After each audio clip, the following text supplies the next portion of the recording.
First to worst, Couples Connection, how to play. The object of the game is to earn the most points. Give each player a set of rank cards. The oldest player goes first and is called the ranker. Shuffle the topic cards, then flip over the top 5, face up, in a row on the table, reading them aloud as they are flipped. If the ranker does not know what one of the cards means, then the card is discarded and replaced with a new face-up card. Once finished, the ranker now decides how they would rank each card in priority, with 1 being the highest priority and 5 being the lowest, by placing one of their rank cards face down below each topic.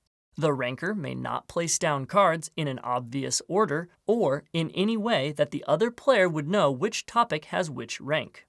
The players must remain silent until the round ends.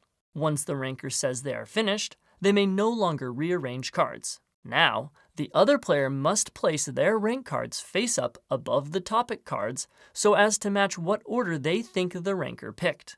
Once finished, the ranker then reveals their cards, and for each correct match where both the ranker and their opponent pick the same number for the topic, their opponent scores 1 point.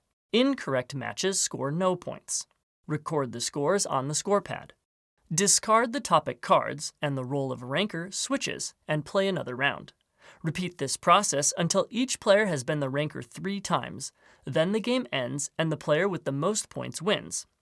If it is a tie, continue playing until there's a winner, with each player getting an even number of turns as the ranker. Alternatively, you can play in teams where couples share the role of ranker and must answer together.